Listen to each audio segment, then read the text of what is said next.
Bonjour YouTube, je suis ravie de vous retrouver. Ça fait très très longtemps que j'ai pas posté de petites vidéos ou de podcasts.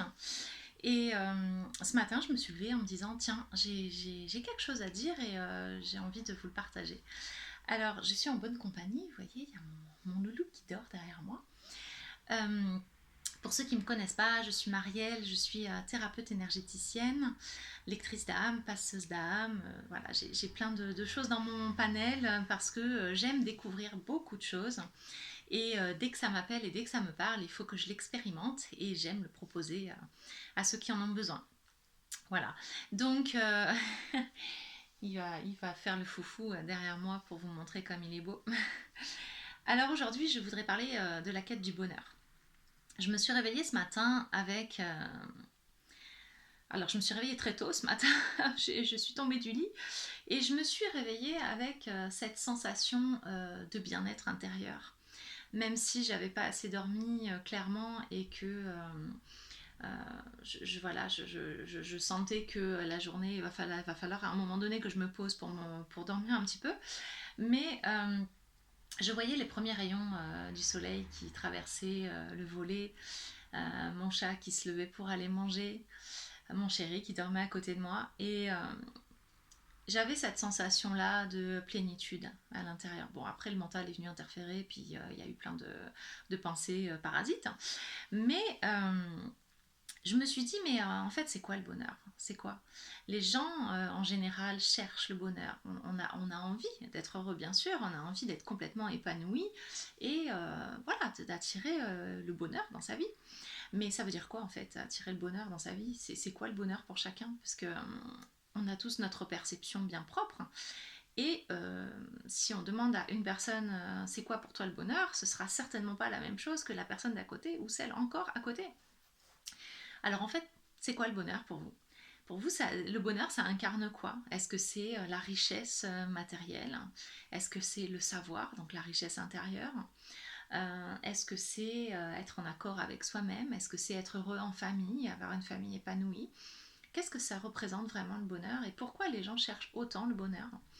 Eh bien moi j'ai ma propre façon de voir les choses, qui certainement correspondra à beaucoup de personnes. Pour moi le bonheur c'est être centré dans l'amour.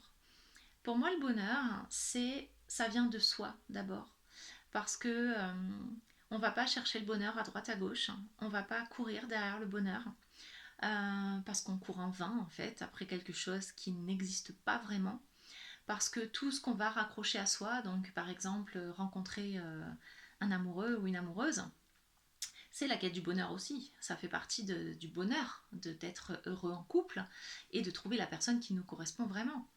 Mais c'est toujours chercher à l'extérieur quelque chose qui en vrai, si vous êtes à la quête d'un amoureux, euh, c'est pas encore physique, c'est pas dans le physique, vous êtes à la recherche de quelque chose et dans l'attente de quelque chose pour combler un manque, un vide.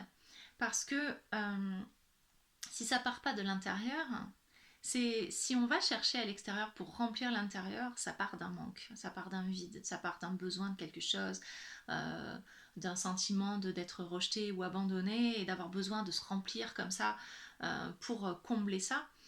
Et c'est pas négatif, mais c'est pas le bon sens. C'est pas dans le bon sens. Pour moi, le bonheur, c'est être en paix avec soi. Voilà. Le bonheur, c'est incarner la plénitude à l'intérieur, que à l'intérieur. Parce que quand on incarne la plénitude, ça veut dire l'amour de soi aussi. Quand on s'aime sincèrement et qu'on s'aime vraiment euh, à en être capable de se faire passer avant les autres, de se prioriser, eh bien, on est dans cette plénitude-là, on est serein. On n'a pas de reproches à faire aux autres puisqu'on est en paix avec soi-même. On n'a pas d'attente envers les autres puisqu'on se comble déjà soi-même et que tout ce qu'il y a autour de soi, tout ce qu'on va attirer, ces synchronicités, les personnes, l'amour de l'autre, la famille, la joie, l'argent, ce sont des petits bonus qu'on va attirer parce qu'on vibre tellement fort euh, le respect et l'amour de soi que naturellement, on va créer autour de soi une sphère en accord avec ce qu'on va vibrer de base. C'est-à-dire que si vous avez peut-être plein d'amis, vous êtes peut-être entouré de beaucoup de personnes autour de vous dans votre vie, des amis, de la famille. Euh, mais si à l'intérieur, vous ne vous comblez pas, vous allez chercher, parce qu'on a tous besoin d'être aimés, vous allez chercher l'amour des autres. Et c'est dans le mauvais sens. Ça part de soi d'abord. Donc l'amour de soi, il est là.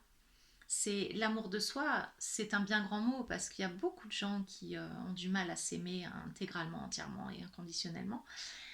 Et je peux comprendre. La vie d'aujourd'hui n'est pas faite pour nous faire comprendre que nous sommes notre priorité et qu'il faut vraiment s'aimer.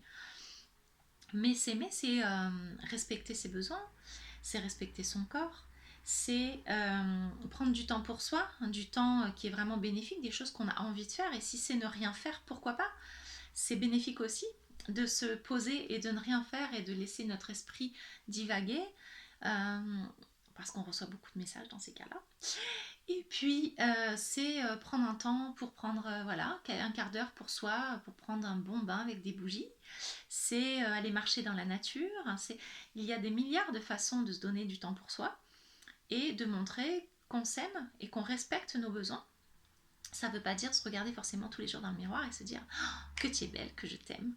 Bon, même si ça fait du bien aussi de se regarder dans un miroir et de se dire eh ben oui, en fait, je suis fière de toi et je t'aime. Et puis, oui, la fierté. La fierté, c'est un moyen énorme de s'aimer, se dépasser, dépasser des obstacles, aller sortir de sa zone de confort et aller dans l'inconnu.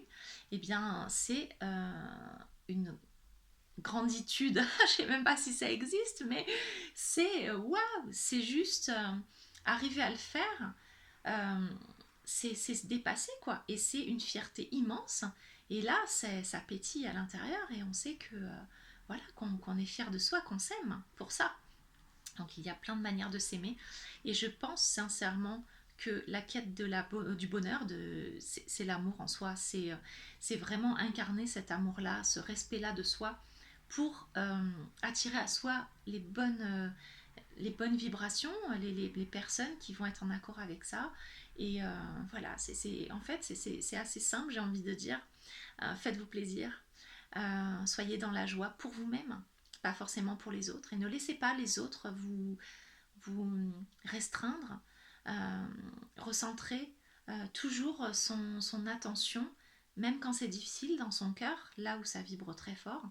Et voilà, laissez pétiller, laissez les paillettes et les arcs-en-ciel à l'intérieur de soi jaillir pour peut-être éclairer les autres. Et puis, même si c'est pas le cas, c'est pour vous que vous le faites en premier.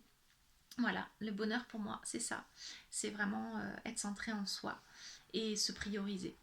Et puis être en pleine plénitude avec soi. Sur ces quelques mots, je vous fais de gros bisous YouTube. Et puis je vous souhaite une très très belle journée. On se retrouve bientôt pour une autre vidéo. Bye!